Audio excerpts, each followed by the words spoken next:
Culture with Pat, here with Cree, talking about Turtles All the Way Down.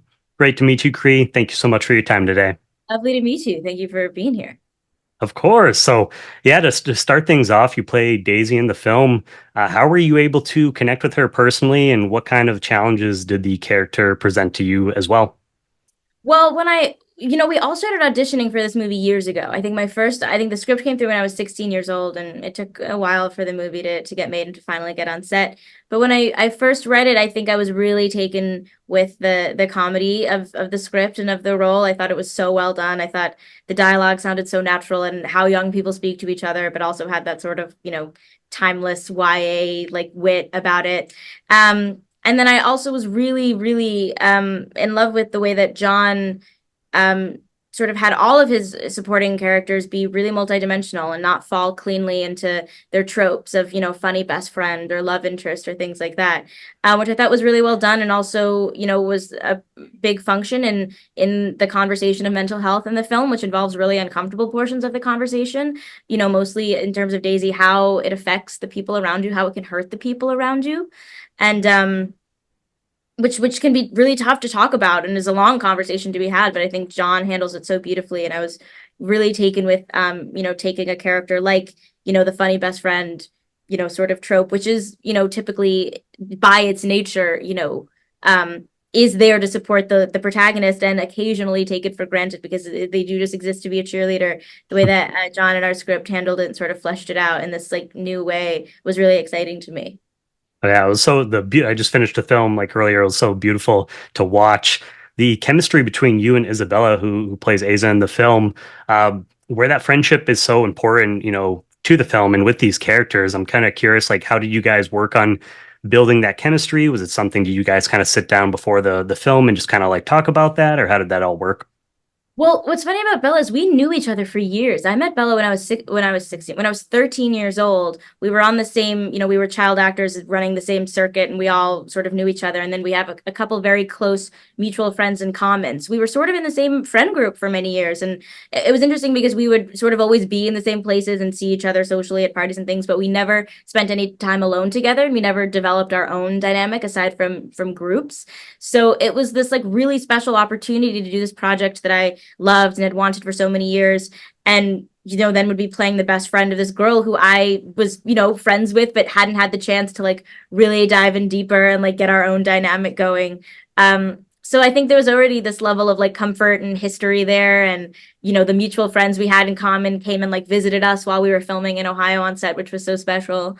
And I think just like, finally getting to like chat amongst ourselves and sort of reconnect as like, semi-adults or whatever you might consider us, because we hadn't seen each other in a few years. Yeah, it all really came together at once. I don't think we had to try super hard to have fun together. It's always exciting when you have someone that you've known, but you just haven't had a chance to really work with each other on a project, and it finally comes, to a point where your schedules align or whatever, and Yeah. you finally get to make, something like this. So, you kind of like that or mentioned it a little bit already. Mental health is a big focus of the film. Is there anything that you kind of learned about that topic that you maybe didn't already know or had maybe have like a greater appreciation of now that you worked on this film? Yeah, I mean, I think like OCD in particular is super misunderstood in media and our society, and it's sort of considered, sometimes taboo and is generally really stigmatized. And there's some really stereotypical incorrect interpretations of it that I think we are all most familiar with. So I think I learned a lot about OCD, especially through reading the book, which is, very personal for John. He has OCD, he's lived with it for most of his life, and this was the first time he wrote about it. Deeply and personally in the way that he did. So I think that reading a work like that, which is so generous and intimate and visceral and really takes readers into the point of view of somebody with OCD, which is, the protagonist Asa, and then in turn, sort of John. I learned a lot about what OCD is and isn't, and which was important, obviously, for somebody working in the film, specifically what it means for Asa, which because it is one character's experience. Of course, it's not blanketing everyone with OCD's experience. Exactly, for sure. And so, how do you feel this story kind of fits into the ongoing conversation about mental health and just how many people are out there trying to destigmatize it? Yeah, I think that it plays a really important role. I think that on top of doing the work to destigmatize, particular aspects of OCD specifically, I think it's really important to have a story about young people, a young protagonist that's struggling. And I think that, the script does this beautiful thing where it really does speak about OCD and the struggles and the darkness and the heavy, while also still permitting that character to have a really, magical, sort of traditional YA story that we all love, where there's romantic love and there's friendship and there's coming of age and college and mom drama and things of that nature. Which I think is really important because as much as we need to be having these accurate conversations about mental health, I think we all collectively need some of that joy and some of that like timeless classic like cinematic young love and hope stories. And the fact that they can exist as one, I think is really special.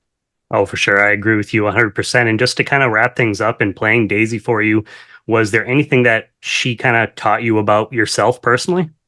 Ooh, that's a good question. I think that, yeah, I mean, I think that her dynamic with Aza, the struggles she's having with sort of the level of support and love and attention and engagement that she shows to Aza not being reciprocated, and her hesitation to ever express that, or maybe to feel like, is this even valid to express or to have feelings about because Aza is struggling so much, definitely sort of turned a mirror on certain relationships in my life and a certain tendencies that I had at the time to, not set the healthy boundaries that need to be set sometimes, and to not say like the uncomfortable thing because it's really uncomfortable, especially, their big friendship breakup in the car. Like, that's not cute. Like, that's not an attractive side to either of them or to their friendship. But I think, the messiness of growing up is learning to say the uncomfortable thing. That's that, it's not um loving someone without saying the truth and without saying what needs to be said isn't the strongest way to love somebody, I would say. Even though it feels safer to not say the thing, I think that was definitely a big lesson I took from the script. Excellent. Well, Cree, again, it was so great getting to talk to you, get to meet you, and yeah, I really enjoyed the movie. Thank you so much for your time. Thank you, you as well. Thank you so much.